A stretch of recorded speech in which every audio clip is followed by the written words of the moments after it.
বাজরিগের পাখির ডিম পাড়ার লক্ষণ। আজকে কথা বলবো বাজরিগের পাখির ডিম পাড়ার আগে যে লক্ষণগুলো প্রকাশ করে তা নিয়ে, যাতে আপনি বুঝতে পারেন আপনার পাখির ডিম পাড়ার সময় হয়েছে কিনা। লক্ষণগুলোর মধ্যে আছে যথাক্রমে 1 নম্বর, ডিম পাড়ার প্রাথমিক লক্ষণে দেখা যাবে পাখিরা একে অপরের সাথে জোড়া দিচ্ছে। এ সময় তাদের আচরণে কিছু পরিবর্তন দেখে বিষয়টি নিশ্চিত হওয়া যায়। প্রায় সময় ছেলে পাখিরা খাবার গ্রহণ করবে এবং মেয়ে পাখিটাকে খাওয়াই দেবে, এবং তাদের মধ্যে নাচানাচির একটা স্বভাব দেখা যাবে। এছাড়াও ছেলে ও মেয়ে পাখি পরস্পরকে ঠোঁট দিয়ে চুলকায় দিবে, এমনটা দেখা যাবে।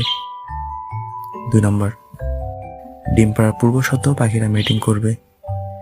মিটিংয়ের 15 দিনের মধ্যে বাজরিগের পাখি ডিম পাড়ে। যদিও শারীরিক লক্ষণ দেখে পাখির ডিম পারবে কিনা তা বুঝতে পারা একটু কঠিন, তবে এই সময় মেয়ে পাখির ভেন্ট হালকা ফুলে থাকবে। তবে বাহ্যিক লক্ষণ দেখে অনেকটা বোঝা যায় এ সময় মেয়ে পাখিটিকে দিনের বেশিরভাগ সময় হাড়ির ভেতরে বসে থাকতে দেখা যাবে। 3 নম্বর, পাখির মধ্যে নেস্টিং বিহেভিয়ার লক্ষ্য করা যাবে। তারা তাদের ডিম পাড়ার জায়গা ঘুরে ঘুরে দেখবে, যাতে এটা বাচ্চা উৎপাদনের জন্য উপযুক্ত মনে হয়। এই সময় তারা তাদের বাসার মুখ কামড়ে কামড়ে দেখবে এবং ভেতরটা পরিষ্কার করবে। সাথে তার মধ্যে বাসা রক্ষা করার একটা প্রবণতা দেখা যাবে। 4 নম্বর, পরবর্তী লক্ষণে দেখতে পাবেন পাখিরা ক্যালসিয়াম ও মিনারেল ব্লক খাওয়ার প্রবণতা বেড়ে গেছে। পেটে ডিম তৈরি হওয়ার সময় প্রচুর পরিমাণে ক্যালসিয়াম ও খনিজ উপকরণের প্রয়োজন পড়ে, তাই এই সময় পাখিকে ক্যারল ফিশবোন ও ক্যালসিয়াম সমৃদ্ধ মিনারেল ব্লক খেতে দিতে হবে। সাথে ডিমের খোসার গুঁড়াও দিয়ে রাখতে পারেন।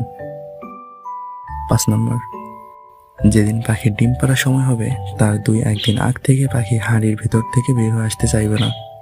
হাড়ির মধ্যে চুপ করে বসে থাকবে, আর ছেলে পাখিটি মেয়ে পাখিটিকে বাহির থেকে পাহারা দেবে এবং সময়ে সময়ে ভেতরে ঢুকে তাকে ঠোঁট দিয়ে খাওয়াই দেবে।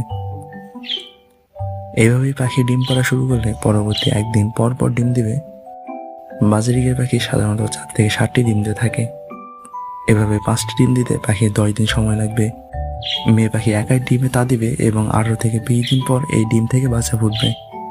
এভাবেই সিরিয়ালে 1 দিন পর পর বাচ্চা ফুটে থাকে।